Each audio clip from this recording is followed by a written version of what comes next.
హృదయాలకు సన్మార్గం చూపేవాడు, సత్యం కోసం నిలబడేవారికి గౌరవాన్ని ప్రసాదించేవాడైన ఆ అల్లాహ్కే సర్వస్తుతులు. ప్రవక్త ముహమ్మద్ సల్లల్లాహు అలైహి వసల్లం పై మరియు వారికంటే ముందు వచ్చిన ప్రవక్తలు ఆదం అలైహిస్ సలాం నుండి ఈసా అలైహిస్ సలాం వరకు అందరిపై అల్లాహ్ యొక్క శాంతి శుభాలు వర్షించుగాక. నా ప్రియమైన సోదర సోదరీమణులారా, అస్సలాము అలైకుం వరహ్మతుల్లాహి వబరకాతుహు.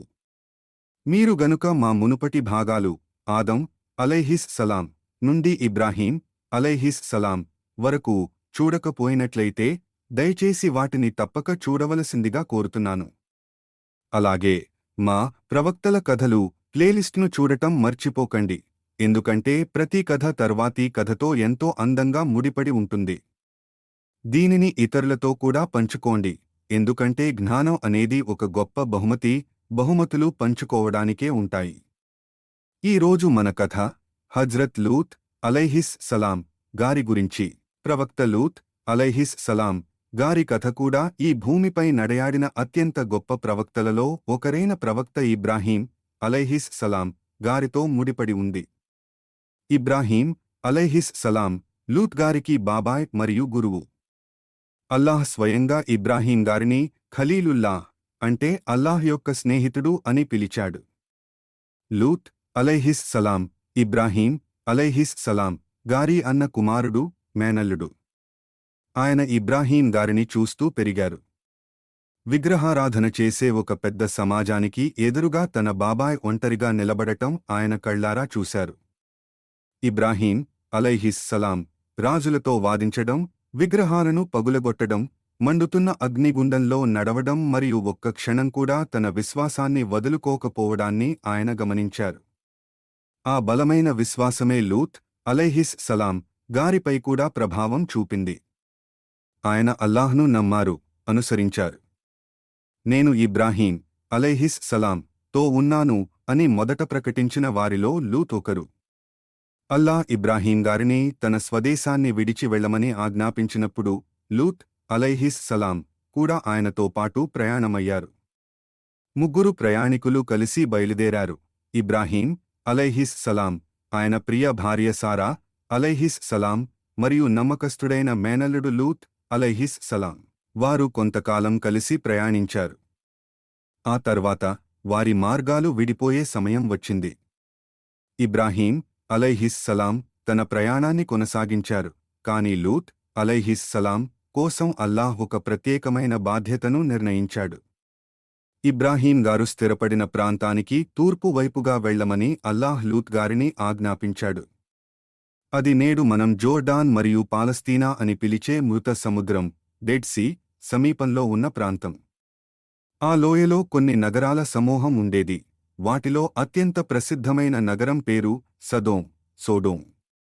ప్రజలు దానిని ఎంతో అందమైన ప్రదేశంగా, సారవంతమైన భూమిగా, మంచి వ్యాపార కేంద్రంగా భావించేవారు. కాని ఆ బాహ్య సౌందర్యం వెనుక ప్రపంచం ఇంతకు ముందెన్నడూ చూడని ఒక ఘోరమైన చీకటి, పాపం దాగి ఉంది. ఒక్కసారి ఆలోచించండి. మీకు తోడుగా, బలంగా, మార్గదర్శిగా ఉన్న మీ కుటుంబాన్ని, మీ బాబాయిని విడిచిపెట్టడం, కేవలం అల్లాహ్పై నమ్మకం, ఆయన ఇచ్చిన సందేశాన్ని గుండెల్లో నింపుకుని మీకు అస్సలు తెలియని ఒక జాతి వైపు ఒంటరిగా నడవడం.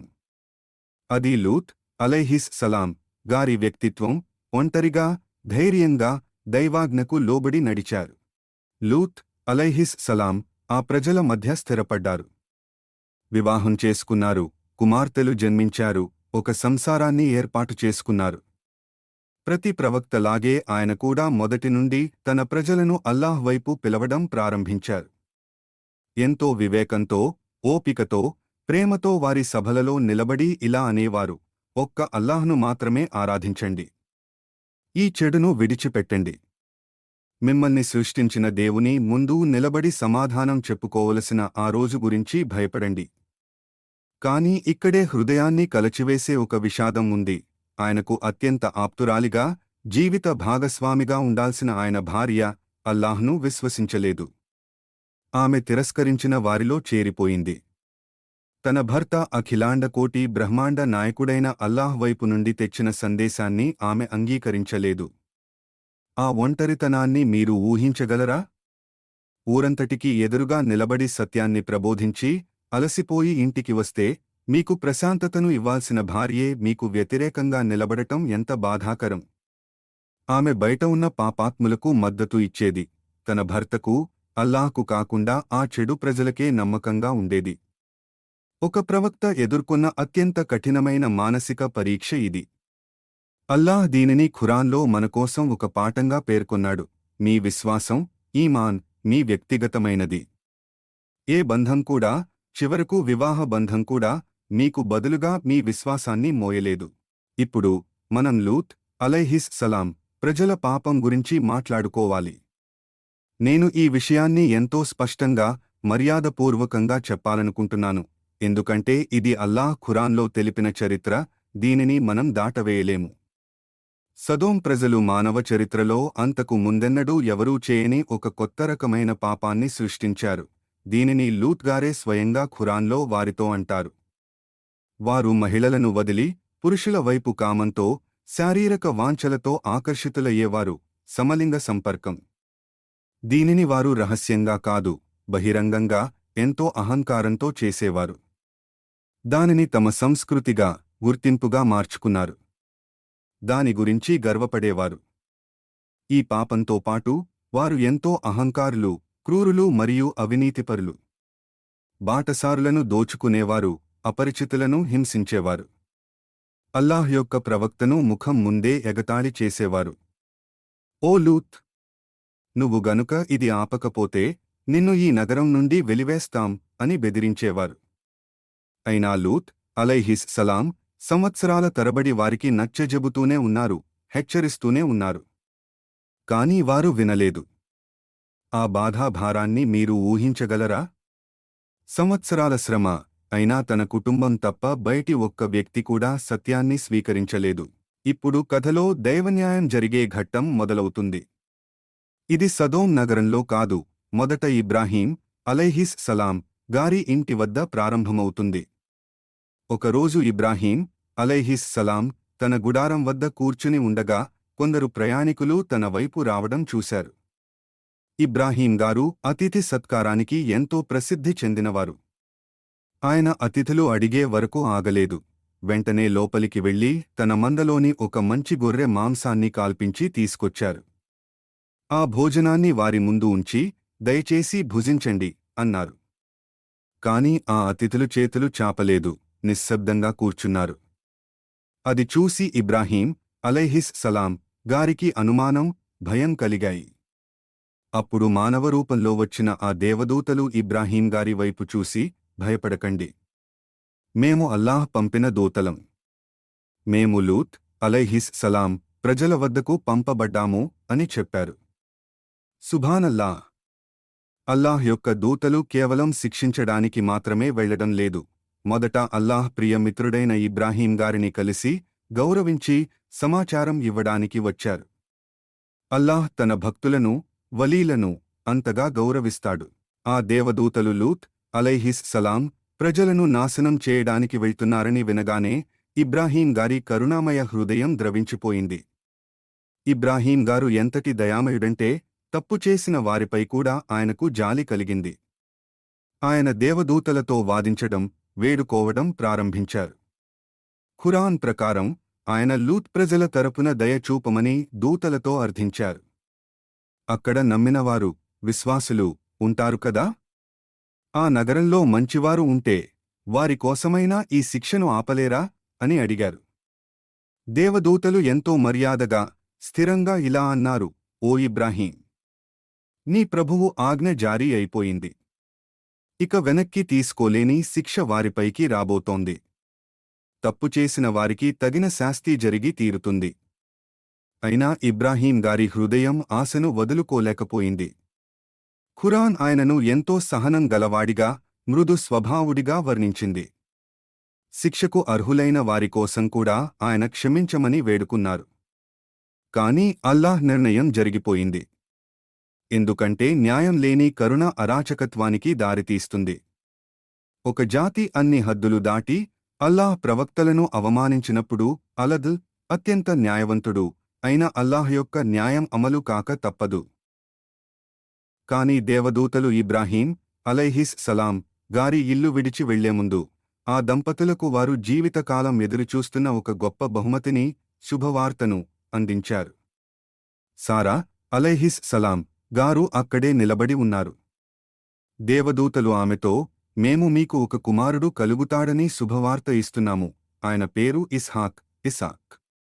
ఆయన తర్వాత మనుమడు జాకోబ్ కూడా జన్మిస్తాడు అని చెప్పారు. వృద్ధాప్యంలో ఉండి సంతానంపై ఆశలు వదులుకున్న సారాగారు ఆ మాట విని ఆశ్చర్యపోయారు. ఖురాన్ ఆమె భావాలను ఎంతో అందంగా వర్ణించింది. ఆమె ఆశ్చర్యంతో తన ముఖంపై చేయి వేసుకుని, నాలాంటి ముసలి గుడ్రాలికి సంతానమా అని ఆశ్చర్యపోయారు. దేవదూతలు, నీ ప్రభువు ఇలాగే సెలవిచ్చాడు. నిశ్చయంగా ఆయన సర్వజ్ఞుడు, వివేకవంతుడు అన్నారు. సుభానల్లా. ఒకే సమయంలో ఒకవైపు సంతోషం, బిడ్డ పుడతాడనే వార్త, మరోవైపు బాధ, ఒక నగరం అంతం కాబోతుందనే వార్త. ఇదే జీవితం యొక్క అసలు స్వభావం. అల్లాహ్ ఇస్తాడు మరియు తీసుకుంటాడు. దేవదూతలు ఇబ్రాహీం గారి వద్ద సెలవు తీసుకుని సదోం వైపు ప్రయాణమయ్యారు. దేవదూతలు సదోం నగరానికి ఎంతో అందమైన, గౌరవప్రదమైన యువకుల రూపంలో వచ్చారు. మొదట వారు నగర వెలుపల ఉన్న బావి వద్ద లూత్ గారి కుమార్తెను కలిశారు. ఆమె వారిని చూడగానే ఆందోళన చెందింది, ఎందుకంటే తన నగర ప్రజల బుద్ధి ఎలాంటిదో ఆమెకు తెలుసు. ఆమె పరిగెత్తుకుంటూ వెళ్లి తన తండ్రికి అపరిచితులు వచ్చారని చెప్పింది. లూత్ అలైహిస్ సలాం వారి వద్దకు వెళ్లారు. వారిని చూడగానే ఆయన గుండె జారినట్లయింది. ఖురాన్ ప్రకారం ఆయన, ఈ రోజు ఎంతో కఠినమైన రోజు అన్నారు. ఆయనకు అతిథులు రావడం ఇష్టం లేక కాదు, తన ప్రజల దుర్మార్గాన్ని తలుచుకుని ఆయన అలా భయపడ్డారు. ఆయన వారిని రహస్యంగా తన ఇంటికి తీసుకెళ్లారు. ఇస్లాంలో అతిథిని రక్షించడం అత్యంత పవిత్రమైన బాధ్యత. లూత్ గారు తన ప్రాణాలను పణంగా పెట్టైనా ఆ యువకులను కాపాడాలని అనుకున్నారు. కాని ఆ నగరంలో అందమైన యువకులు వచ్చారనే వార్త క్షణాల్లో పాకిపోయింది. సదోం నగర పురుషులు నలుమూలల నుండి లూత్ గారి ఇంటిని ముట్టడించారు. ఆ అతిథులను తమకు అప్పగించమని గట్టిగా అరిచారు. లూత్ అలైహిస్ సలాం ఒంటరిగా ఆ గుంపుకు ఎదురుగా తలుపు వద్ద నిలబడ్డారు. ఆయన వారిని ఎంతో బ్రతిమాలారు. వారిని ఆ చెడు నుండి రక్షించడానికి తన కుమార్తెలను ధర్మబద్ధంగా వివాహం చేసుకోమని కోరారు. అల్లాహ్కు భయపడండి. నా అతిథుల ముందు నన్ను అవమానించకండి. మీలో ఒక్కడైనా మంచివాడు లేడా అని వాపోయారు. కాని ఆ గుంపు ఆయనను వెనక్కి నెట్టేస్తూ, నవ్వుతూ, నీ కుమార్తెలపై మాకు ఎలాంటి ఆసక్తి లేదని నీకు తెలుసు. మాకు ఏమి కావాలో నీకు బాగా తెలుసు అని అరిచారు. ఆ నిరాశ స్థితిలో లూత్ అలైహిస్ సలాం నోట వచ్చిన మాటలను ఖురాన్ పేర్కొంది. అయ్యో! మీపై విజయం సాధించడానికి నా దగ్గర ఏదైనా శక్తి ఉంటే ఎంత బాగుండు, లేదా నన్ను కాపాడే ఒక బలమైన ఆసరా ఉంటే ఎంత బాగుండు. ఆయన తీవ్రమైన ఒంటరితనాన్ని అనుభవించారు. ఏ సైన్యమూ లేదు, ఏ సహాయమూ లేదు. అప్పుడు ఆ అతిథులు మాట్లాడారు. వారు ఎవరో లూత్ గారికి చెప్పారు. ఓ లూత్, మేము నీ ప్రభువు పంపిన దేవదూతలం. వారు నిన్ను ఏమీ చేయలేరు. సుభానల్లా. మీరు పూర్తిగా అలసిపోయి ఒంటరిగా ఉన్నప్పుడు ఆకాశం నుండి సహాయం వస్తే ఎలా ఉంటుందో ఊహించండి. మేము నీతో ఉన్నాము, ఓ లూత్. మేము అల్లాహ్ దూతలం. వెంటనే దేవదూతలు ఆ గుంపులోని వారి కళ్లను గుడ్డిగా మార్చేశారు. ఖురాన్ ప్రకారం వారు దారి తెలియక చీకట్లో తడుముకుంటూ అల్లాడారు. ఆ గుంపులో గందరగోళం మొదలైంది. తలుపు వెలుపల పడిపోతూ అరుస్తూ ఉండిపోయారు. కాని వారికి ఏమీ కనిపించలేదు. దేవదూతలు లూత్ వైపు తిరిగి, నీ కుటుంబాన్ని, నిన్ను నమ్మిన వారిని తీసుకుని ఇప్పుడే ఈ రాత్రికి రాత్రే నగరం విడిచి వెళ్ళిపో. గుర్తుంచుకోండి, మీలో ఎవ్వరూ వెనక్కి తిరిగి చూడకూడదు అని చెప్పారు. అలాగే నీ భార్య నీతో రాదు, ఆమె ఆ పాపులతోనే ఉండిపోతుంది. ఆమె సత్యం కంటే ఆ చెడు ప్రజలనే ఎంచుకుంది అని తెలిపారు. ఆ అర్ధరాత్రి దృశ్యాన్ని ఊహించండి. ఒక ప్రవక్త తన కుమార్తెలను, చిన్న కుటుంబాన్ని తీసుకుని చీకట్లో నిశ్శబ్దంగా నడుస్తున్నారు. సంవత్సరాల తరబడి నివసించిన ఇల్లు, వీధులు, జ్ఞాపకాలు, ధర్మ ప్రచారం అన్నీ వెనుకబడిపోతున్నాయి. దేవదూతల ఆజ్ఞ ఒక్కటే, వెనక్కి తిరిగి చూడకండి. లూత్ అలైహిస్ సలాం మరియు ఆయన కుమార్తెలు ముందుకు సాగారు. కాని ఆయన భార్య వెనుకబడిపోయింది. శిక్ష ప్రారంభం కాగానే ఆమె కుతూహలంతో వెనక్కి తిరిగి చూసింది. అదే ఆమె అంతానికి కారణమైంది. ఆమె ప్రవక్తను, అల్లాహ్ను కాదని ఆ పాపపు నగరాన్ని ఎంచుకున్నందుకు వారితో పాటే నాశనమైపోయింది. ఉదయం కాగానే లూత్ అలైహిస్ సలాం మరియు ఆయన కుమార్తెలు సురక్షిత ప్రాంతానికి చేరుకోగానే అల్లాహ్ యొక్క భీకర శిక్ష సదోం నగరంపై పడింది. హజ్రత్ జిబ్రీల్ అలైహిస్ సలాం భూమికి దిగివచ్చి తన రెక్కను ఆ నగరాల క్రింద ఉంచి వాటిని ఆకాశం ఎత్తుకు లేపారు. ఎంత ఎత్తుకంటే ఆకాశంలో ఉన్న దేవదూతలకు క్రింద ఉన్న కుక్కల మురుగుడు, కోళ్ల కూతలు వినిపించేంత ఎత్తుకు. ఆ తర్వాత ఆ నగరాలను తలకిందులుగా మార్చి భూమిపైకి విసిరికొట్టారు. వాటిపై ముద్రలు వేయబడిన మట్టి రాళ్లను, సిజ్జీల్, కురిపించారు. ఆ నాశనం సంపూర్ణంగా, ఆఖరిగా ముగిసింది. ఒకప్పుడు ఆ నగరాలు ఉన్న చోట ఈ రోజు మృత సముద్రం, డెడ్ సీ, ఉంది. భూమిపై అత్యంత లోతైన ప్రాంతం, కేవలం ఉప్పు, జీవం లేని నీరు ఉన్న ప్రదేశం. దైవాజ్ఞను ధిక్కరిస్తే ఎలాంటి శిక్ష పడుతుందో చెప్పడానికి ఇది నేటికీ ఒక సజీవ సాక్ష్యం. ఈ సర్వనాశనం తర్వాత ప్రవక్త లూత్ అలైహిస్ సలాం మరియు ఆయన కుమార్తెలు తిరిగి తన బాబాయ్ అయిన ఇబ్రాహీం అలైహిస్ సలాం గారి వద్దకు చేరుకున్నారు. ఆ ఇద్దరి కలయికను ఊహించండి. ఒక ఆశయంతో విడిపోయిన ఇద్దరు వ్యక్తులు. ఇబ్రాహీం గారికి పుత్రసంతానం కలిగింది. లూత్ గారు ఒక పెద్ద విపత్తు నుండి ప్రాణాలతో బయటపడ్డారు.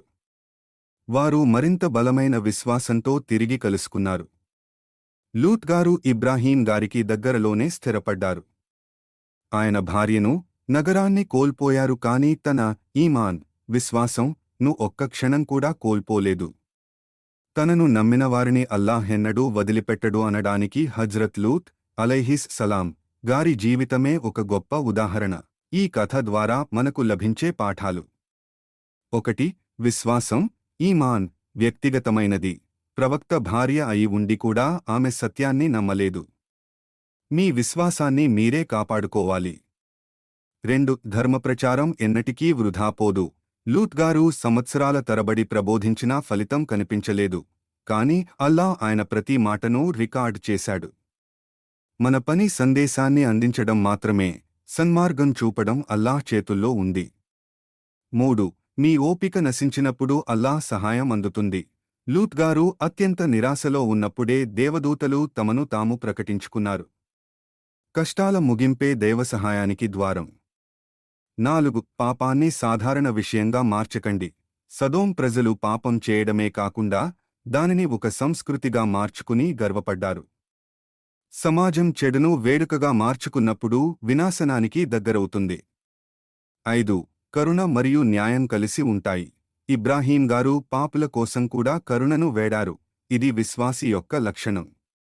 కాని అల్లాహ్ అత్యంత న్యాయవంతుడు. న్యాయం జరిగి తీరుతుంది. 6. వెనక్కి తిరిగి చూడకండి. లూత్ గారి భార్య వెనక్కి తిరిగి చూసి నాశనమైపోయింది. అల్లాహ్ మనల్ని ఏదైనా చెడు అలవాటును లేదా గతాన్ని వదిలిపెట్టమన్నప్పుడు దానివైపు ఆశగా చూడటం మనల్ని నష్టపరుస్తుంది. ముందుకు సాగండి. దైవాజ్ఞను నమ్మండి. నా ప్రియమైన సోదర సోదరీమణులారా, ప్రవక్త లూత్ అలైహిస్ సలాం గారి కథ ఖురాన్లోని అత్యంత శక్తివంతమైన, హృదయ విదారకమైన కథలలో ఒకటి. ఇది ఒంటరిగా నిలబడటం గురించి, ప్రజల కంటే అల్లాహ్కే ప్రాధాన్యత ఇవ్వడం గురించి నేర్పుతుంది. అల్లాహ్ మన హృదయాలను, మన కుటుంబాలను, మన సమాజాన్ని సర్వరకాల చెడుల నుండి రక్షించుగాక. మనకు పవిత్రతను, లజ్జను, మర్యాదను, సత్యంపై నిలబడే స్థిరత్వాన్ని ప్రసాదించుగాక. ఆమీన్. మీకు గనుక మా ఈ ప్రయత్నం నచ్చినట్లయితే దయచేసి లైక్, షేర్ మరియు సబ్స్క్రైబ్ చేయడం మర్చిపోకండి. జజాకల్లాహు ఖైరన్.